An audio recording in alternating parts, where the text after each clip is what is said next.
I have with me His Excellency, the Ambassador of Ukraine, and he's here as the chief guest of the convocation at the PCT group of institutes. And this is the first time that we have a Ukrainian ambassador as the chief guest, and a matter of great honor. And our honor is enhanced by the fact that he has earlier served as the Minister of State for Defense in the Ukrainian Ministry of Defense, and has been a serving officer of the Ukrainian Army, attaining the high rank of a Major General. Welcome, sir. And I hope that you have a pleasant, although a short, but a pleasant stay in Ludhiana.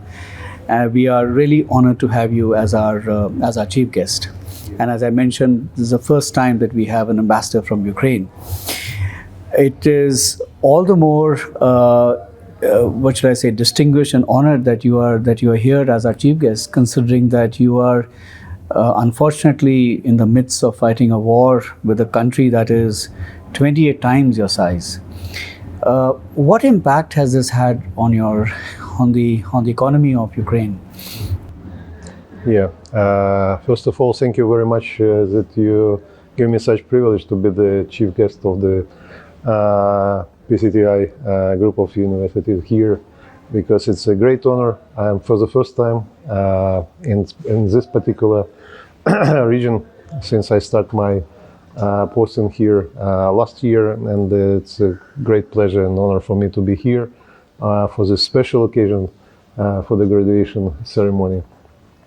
Yeah, you know, it's already we passed 1,000 days when full-fledged aggression of Russia against the Ukraine and the full invasion to Ukraine we had, and of course it has a great impact on the economy of Ukraine. I just give you the simple example. We trade a lot with India before the war. We've been on the first place in the exporter of the sunflower oil to India, and the trade between India and Ukraine was like $5 billion annually.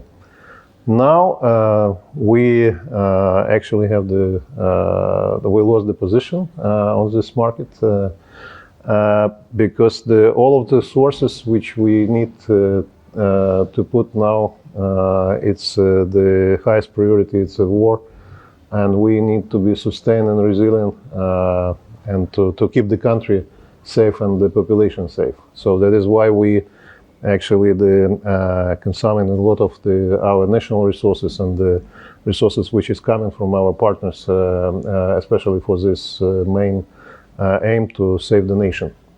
But we still believe that after the war, we will have the chance, to come back. I mean, or even to increase our cooperation in India with India, because we actually quite sure that it's possible in a different domain. We traditionally been very successful in the military technical cooperation with India. Agriculture sector it was as well very important. Education as well.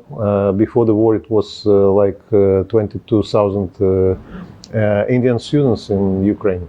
Now this number decreasing to the 5,000. But even with this hard condition, I see daily those who are actually applying for the courses in Ukraine. I mean, the Indians who come in and they wants to be the students in Ukraine. So, which means for me that the both sides actually have the clear understanding that this war is not forever, and we will have the bright future. And I can highlight it that this year we had the visit of the Honorable Prime Minister to Ukraine for the first time since Ukraine get independence, and we have as well very clear political guideline, which agreed by our political leaders, And it's a great honor for me to be in this particular time the ambassador in India, because I feel that I'm a part of the success. When it comes to education, do you feel like after such a great impact on the economy, the administration, young individuals like us can still trust Ukraine for its education, especially in the field of medicine, as it is famous for? Yes, thank you for your question. Indeed, it was one of the biggest successful project between two countries. The Indian students who had the chance to be educated in Ukraine. Not only the medical studies, it was as well the polytechnical institutes. One of my biggest friend, Mr. Parashar, he actually been the Indian student in Ukraine. Now he is a successful Indian businessman in Ukraine. He making the prostheses for those who actually lost their hands or legs, in the course of the war. And it's very human mission what he actually doing. And he running the two factories, one in India and one in Ukraine. And it's a great example of how the people can use their experience and their ties to be a successful person in the future. So I think that even right now, the government of Ukraine, my president as well, very much engaged in with the educational process, with the educational system in Ukraine. The main university, which been located on the east part or north part of Ukraine, they set up the facility in the western, close to the western border, which is more safe, and it's actually the chance for the students to come back. And I see the flow of those who actually didn't finish their courses. They're coming back, and new wave of the students who come into to Ukraine for different courses. So my dream is, to have more faculty which we can open in India, just to bring service to the customers. Let's use this terms. It's possible because we have number of the experienced teachers and professors who can come here and who can conduct some courses for the students even here. We are working on an issue of recognition of diplomas, which is quite important, and it's a part of our roadmap that we need to reach the agreement with India about this. So the plan is very clear. Now the biggest challenge is implementation. Right, I can understand that. In fact, if I may just add, I remember initially when the evacuation process was started by the government of India when the war just broke out, I remember reading in the papers about how there were certain Indian students who refused to be evacuated because they had developed such an emotional bond with their landlords, with the people with whom they were staying, and they say, we want to be here, irrespective of whatever may happen. Thankfully, nothing bad happened.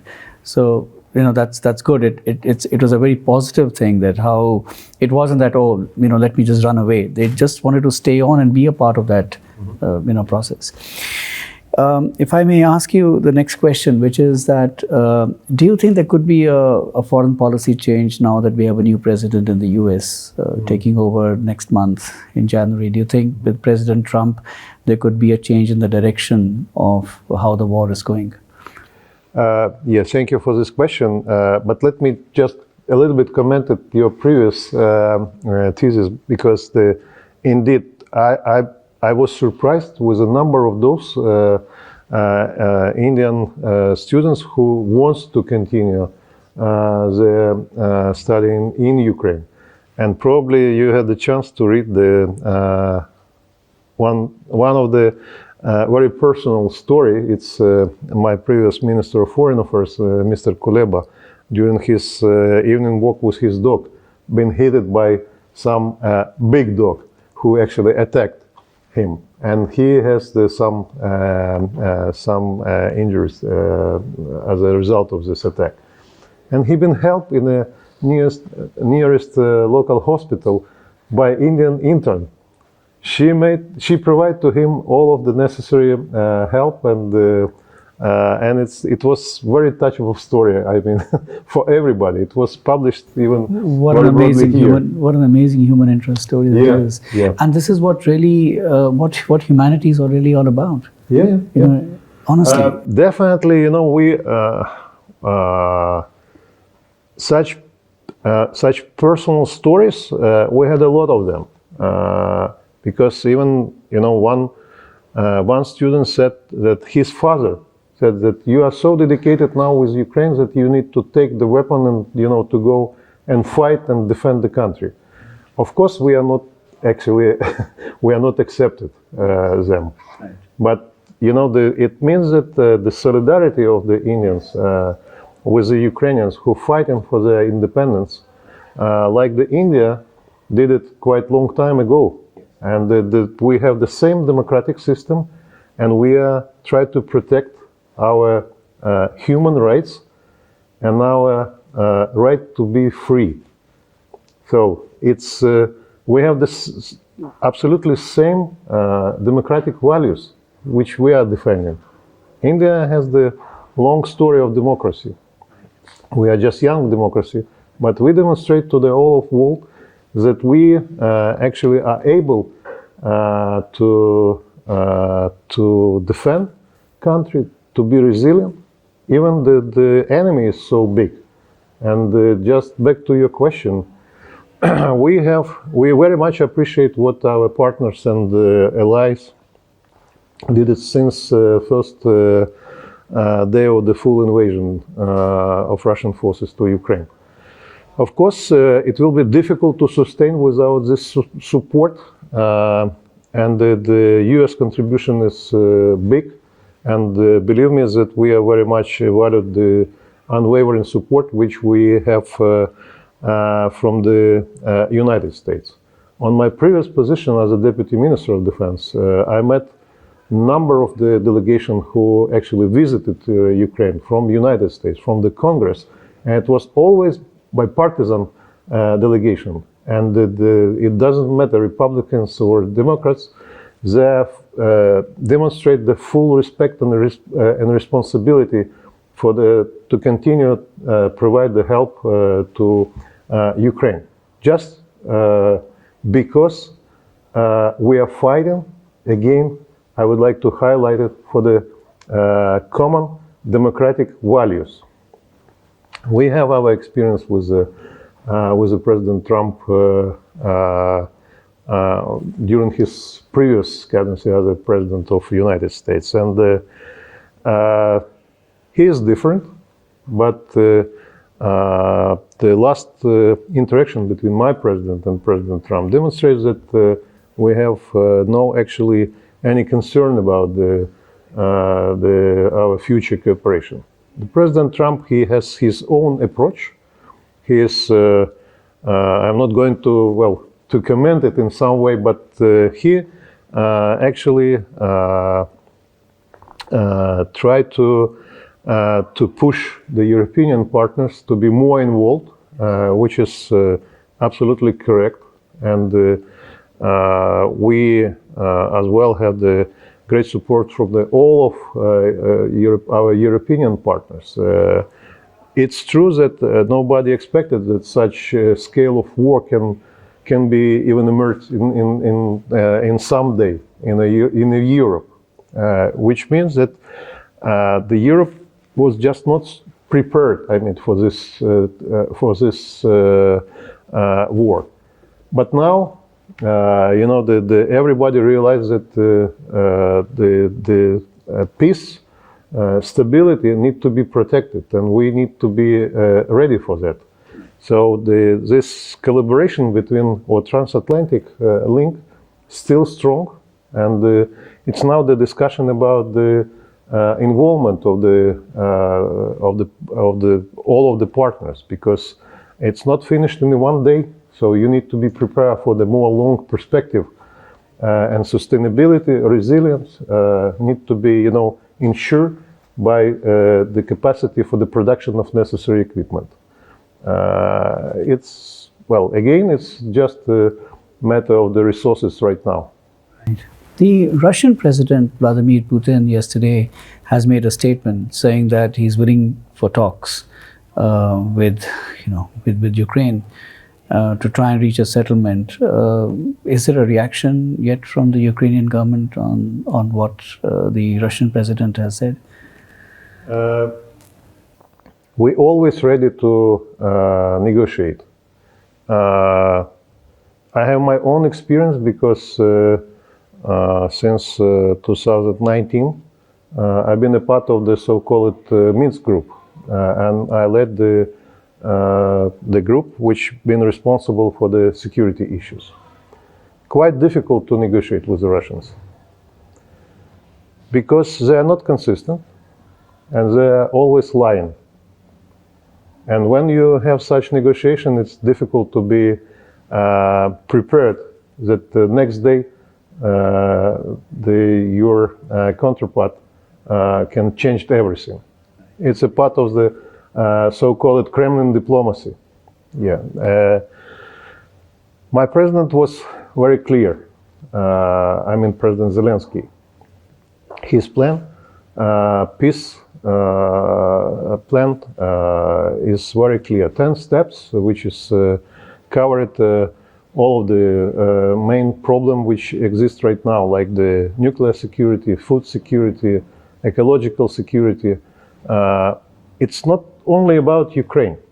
It's about the general understanding of the processes and the continuation and the consistent evaluation and implementation of the UN Charter. So we didn't create something new. We just referenced that the UN Charter should be respected, and the territorial integrity, and sovereignty of country are not questioned in the future. So that is why we are ready to discuss or to make the peace building process, which will be based on these principles. President Putin has his own understanding of situation. He wants to create the peace only on a condition which actually created by Russia, but we will never accept it. His position, because it's actually, let me remind you that it's Russian forces who are on the territory of Ukraine. And we ready to negotiate, but it should be the fair and clear negotiation for everybody, with involvement of those who are responsible for that.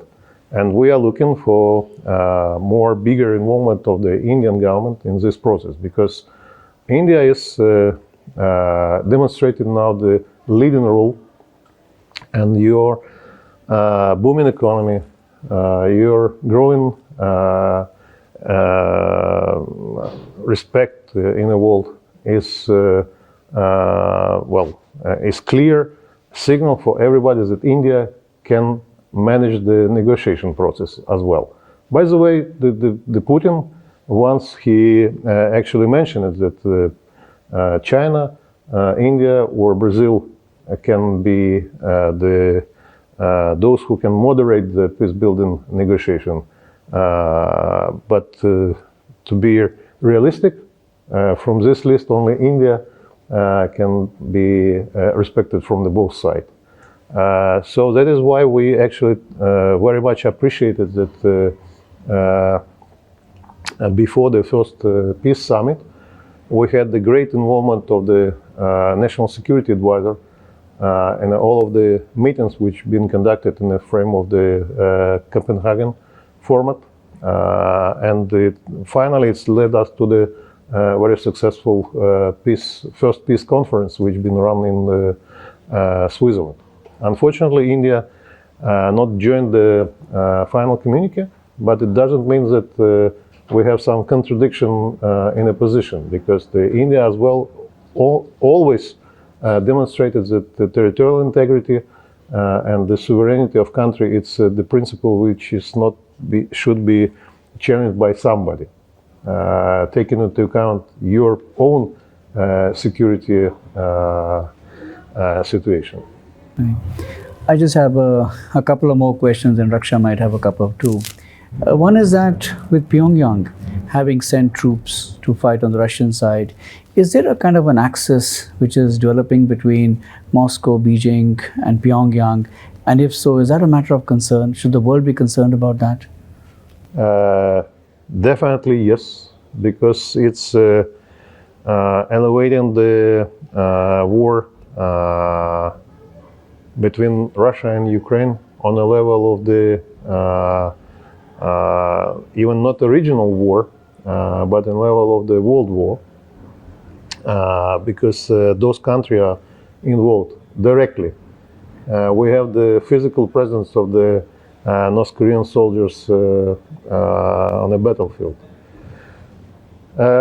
It's not surprised me that Putin tried to find his ally with such rogue state like the North Korea or Iran, because he wants to demonstrate that he has the support from some countries.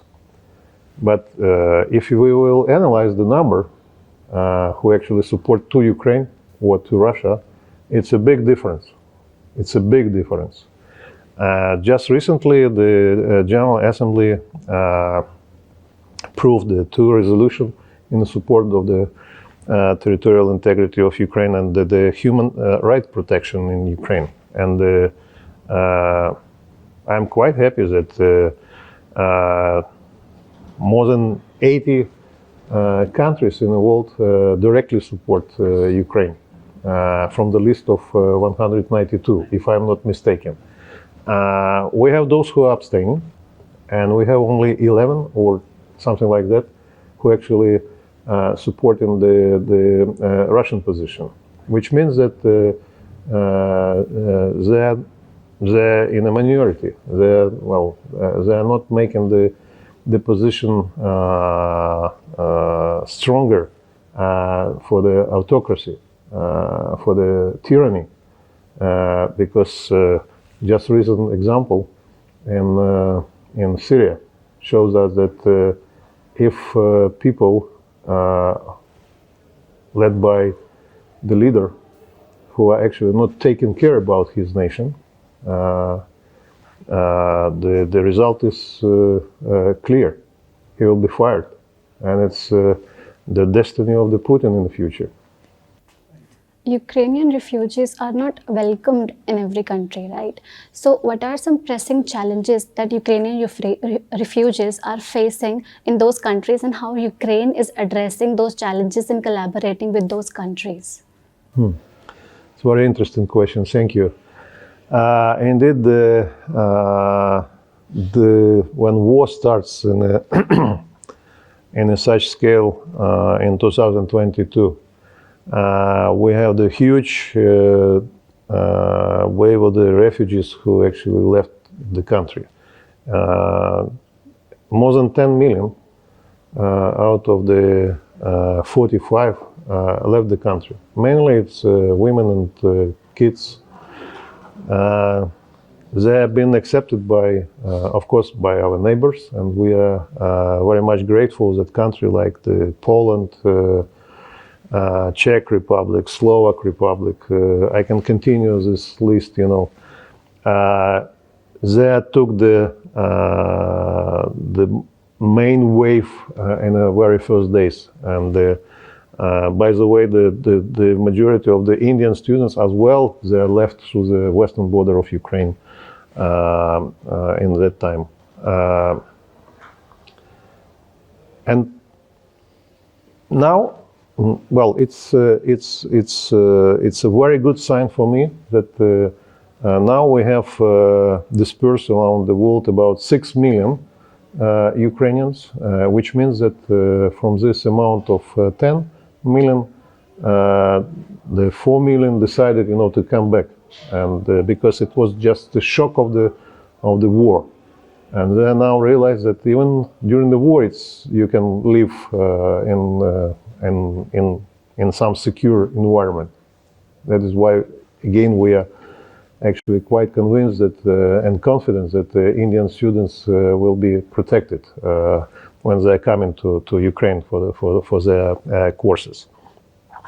But we have no problem with our refugees in the case of that they are not accepted by somebody. The lot of the governments around Europe, they launched the special program for the Ukrainian refugees, like the France or Germany, Poles, a lot of. They created special program which even gives some financial support for those who actually left the country. They had the right to be employed as well. And because it's already 3 years, some families already settled there. It's another challenge for the Ukrainian government how to convince them to come back. Because, kids in the school, somebody got a nice, great job out of Ukraine, but we want the people back. So I have seen no problem at all with those who are actually now living around the world. It's again the challenge for us, how to attract them to come back.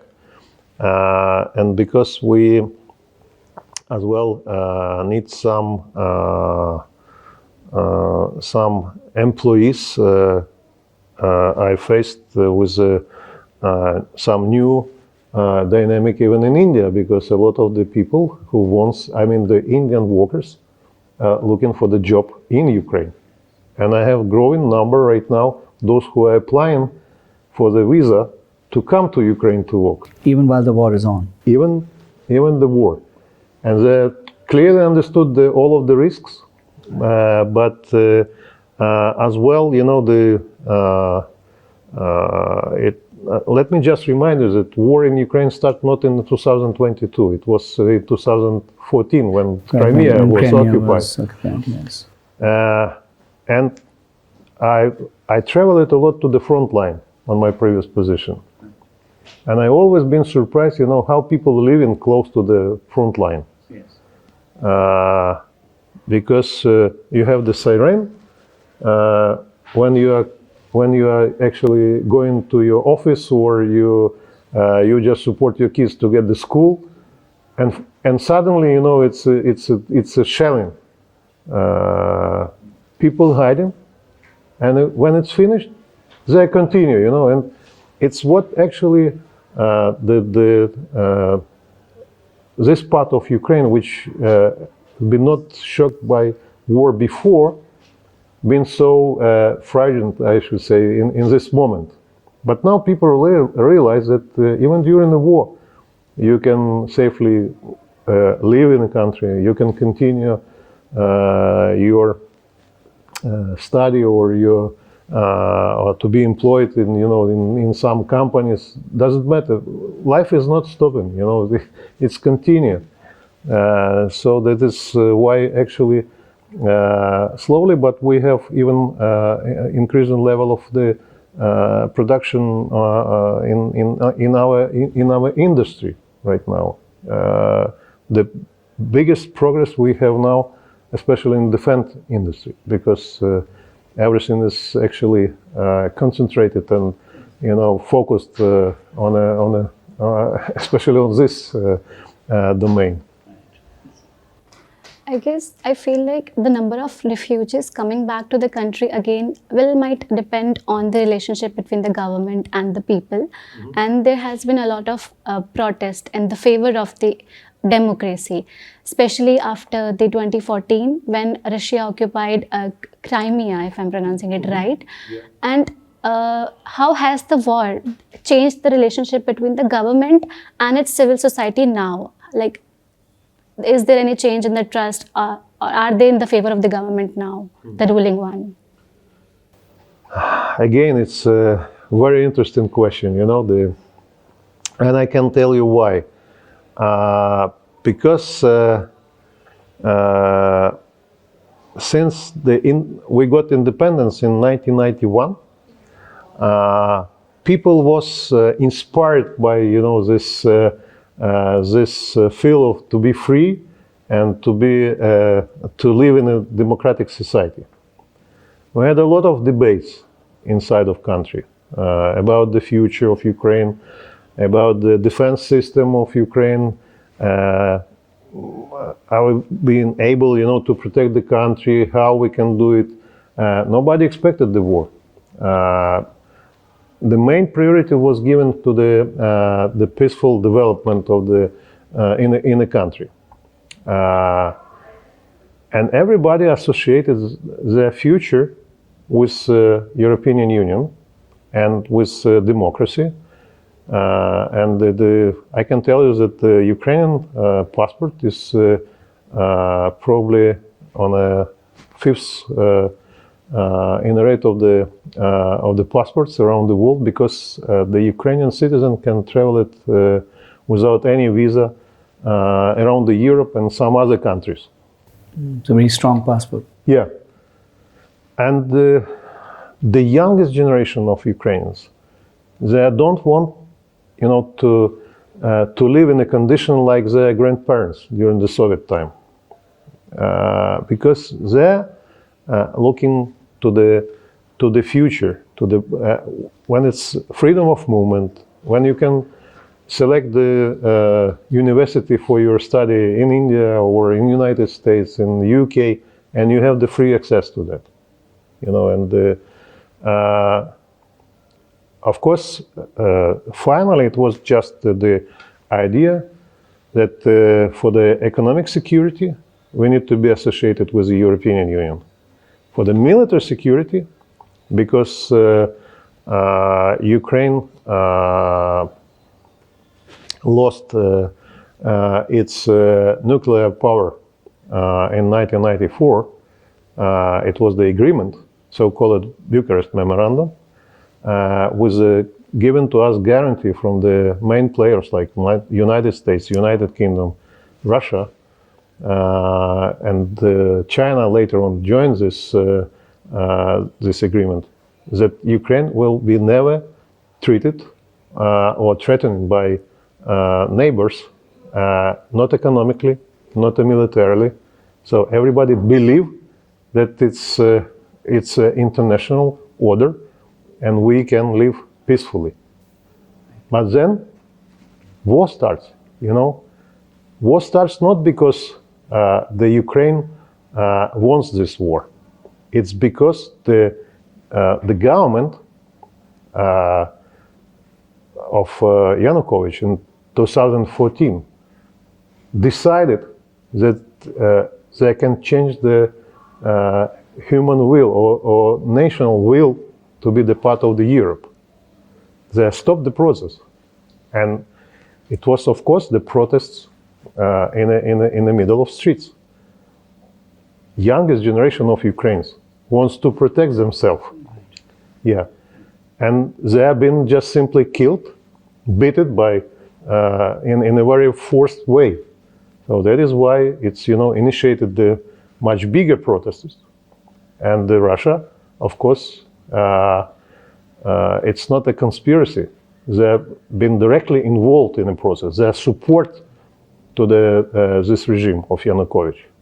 So that is why we had such situation in 2014. And the rest, history after 2014, is just the consequences of this. Because Russia wants to keep Ukraine under their control. And people in Ukraine doesn't want it. They wants to be the part of the free world. Right. Thank you very much, And Excellency. thank you. Thank you so much for the interview, for your answers, and it helps us understand the situation much better. Thank you Thank very you. much once again, Thank and you. welcome once again to the PCT group of institutes. We're really honored to have you. Yeah, and thank you, Daniwar, because it's a great pleasure for me to be here.